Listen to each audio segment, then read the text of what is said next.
परिणाम असा झाला, जो जळभरत आहेत, जो भरत आहेत ना, त्या भरताच्या नावावर खऱ्या अर्थाने आज आपल्या देशाला भारत नाव पडलंय. आपल्या देशाला भारत नाव पडलं आणि भारत भारत आहे राजा. हा, तुम्हाला हे भाष्य तुम्ही फार विचार जुने झालेले आहेत, तुम्ही ऐकलं असेल. प्रत्येक देशाला त्या ठिकाणी फादरलँड म्हणतात नाही का, आणि आपला देश मदरलँड म्हटल्या जातो. भारत माता की जय म्हटल्या जातात, भारत म्हटल्या जातो, आई म्हटल्या जातात. का? कारण खऱ्या अर्थाने आपला देश मुळात विविधतेने नटलेला आहे. आपल्या देशामध्ये काय नाहीत, सगळं आहे. कितीतरी जमातीचे जाती धर्माचे लोक असून आपण सर्व एकत्र नांदतो. हा, सगळे गुण्या गोविंदाने खेळतोत, रांगतोत. आणि जवळजवळ एवढंच नाही तर आपण सगळ्यांना प्रेम देऊन वागवतो. मी तुम्हाला सांगू, हा देश मुळात एवढा सुजन याच्यासाठी बनलात कारण या देशामध्ये जेवढे काही या जगतामध्ये महात्मे झाले असतील ना, हा, जेवढे काही संत आले असतील ना, साधू आले असतील ना, ते साधू जर कुठं आले असतील तर ते फक्त आणि फक्त आपल्या भारत देशामध्ये आले. बघा, ये धरती वो जहाँ ऋषि मुनि जपते प्रभु नाम की माला. हरिओम हरिओम हरिओम हरिओम. जहाँ हर बालक एक मोहन है और राधा एक एक बाला, और राधा एक एक बाला. जहाँ सूरज सबसे पहले आकर डाले अपना डेरा, वो भारत देश है मेरा, वो भारत देश है मेरा.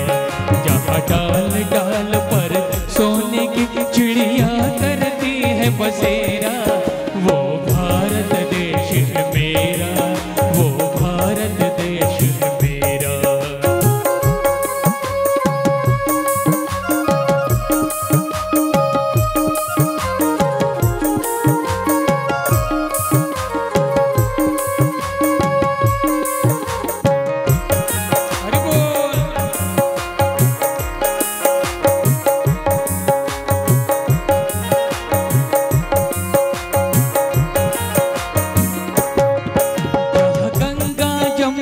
कृष्णा और कावेरी बहती जाए,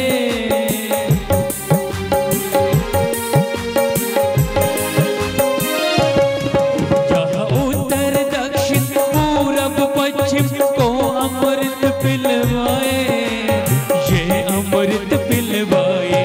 कहीं ये फल और फूल उगाए, केसर कहीं बिखेरा, वो भारत देश है मेरा, वो भारत देश है मेरा. जहाँ सत्य अहिंसा और धर्म का पग पग लगता डेरा, वो भारत देश है मेरा, वो भारत देश है मेरा. जय भारत जय भारत जय भारत जय भारत. ये धरती ऋषि मुनि जपते प्रभु नाम की माला. हरिओ हरिओ हरिओ हरिओ.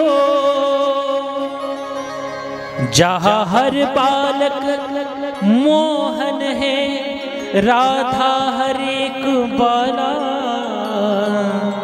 राधा हर एक बाला. जहाँ सूरज सबसे पहले आकर डाले अपना डेरा, भारत देश मेरा. आपला भारत देश आहे. सर्व साधू महात्मे आपल्या देशात, सुजनता आपल्या देशात, विविधतेने नटलेले लोक आपल्या देशात. कोणी पगडी बांधतात, कोणी टोपी घालतात, कोणी लाल टोपी, कोणी काळी टोपी, कोणी निळी टोपी. प्रत्येक वेगवेगळी टोपी असून सुद्धा त्या टोप्यांच्या खाली लाख मोलाची माणसं राहतात आणि ती गुण्या गोविंदाने नांदतात. हे आपल्या भारताचं वैभव आहे, भारताचं वैभव आहे. मला वाटतं आपल्या बाबांचा सोहळा ज्या वेळेला होतो ना, अनेक जमातीचे लोक या गावामध्ये असू द्या, पण बाबांच्या सोहळ्यासाठी सगळे एकत्र होतात. हेच खऱ्या अर्थाने आपल्या भारत देशाचं वैभव आहेत. लेका, परदेशामध्ये शेजारी जर कोणी मेलात ना, पाहत नाहीत हो, उलटून नाही पाहत. पण तुम्हाला सांगू, दुश्मन जरी मेलात ना, निदान त्याच्या मैतीमध्ये आपण जातो. हे आपल्या भारताची सुजनता आहेत, आपल्या भारताची सुजनता आहेत. आपल्या भारताचं नाव खूप मोठं आहे, त्यामध्ये तर महाराष्ट्र फार मोठा आहे लेका. महाराष्ट्र खूप मोठा आहे. मी तर नेहमी एक स्वाभिमानानं बोलत असतो. सब काय झालं, दिल्लीला साधू स्वाध्याय संगम झाला होता आणि त्या साधू स्वाध्याय संगमला गेल्यानंतर त्या ठिकाणी महाराष्ट्रातून भेटला होतात. पण एक पत्रकार माझ्याकडे आलात आणि माझ्यासोबत चर्चा करायला लागलात. पंडित जी, भाषण तो बढ़िया दिया आपने, लेकिन मुझे कुछ क्वेश्चन आपको पूछने हैं. बोलो बोलो भैया, क्या आप कहना है. आता तो हिंदीमध्ये भाष्य करत होतात. मला म्हटलेत, महाराज तुम्ही मगाशी तुमच्या महाराष्ट्राचे खूप गोडवे गायलेत म्हटलेत. खूप गोडवे गायलेत तुम्ही तुमच्या महाराष्ट्राचे, पण तुमच्या महाराष्ट्राने काय दिलं. तुमच्या महाराष्ट्राचं म्हणे आतापर्यंत पंतप्रधान सुद्धा झालं नाही, तुम्ही काय महाराष्ट्राचे गोडवे गाताय. म्हटलं गळ्या, याला जर उत्तर दिलं नाही तर आपला कमीपणा होईल, उत्तर तर प्रभावी द्यावं लागेल. त्याला म्हटलं बरोबर आहे भैया तुमचं.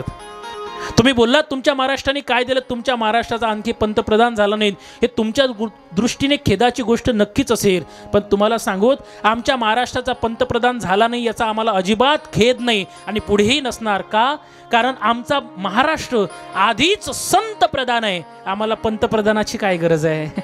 काय गरज आहे आम्हाला पंतप्रधानाची? हा, अरे जिथं जावं तिथं संत आहेत, जिथं जावं तिथं संत आहेत. इथं जावत पुंजाजी महाराज आहेत, पुढे जावत पुंडलिक महाराज आहेत, पुंडलिक महाराज आहेत. पुन्हा जावं तिकडे गेलं तर वासुदेव महाराज आहेत, इकडे जावं भोजने महाराज आहेत. जावत तिथं संत आहेत. होत काही संत या परिसरात होतात. कुठेही जावत समोर गेलो सद्गुरू गजानन महाराज आहेत, तिकडे सखाराम महाराज आहेत, रामचंद्र महाराज आहेत. काय सांगावं संतांचे वर्णन, किती संत आहेत माझ्या महाराष्ट्रात जन्माला आले. असा हा देश साधू संतांनी गजबजलेला आहे आणि अशा साधू संतांच्या गजबजलेल्या राज्यामध्ये आपण जर जन्माला आलोच असेल ना, तर मला असं वाटतं स्वतःला आपण भाग्यवान समजलं पाहिजे. पण भाग्यवंत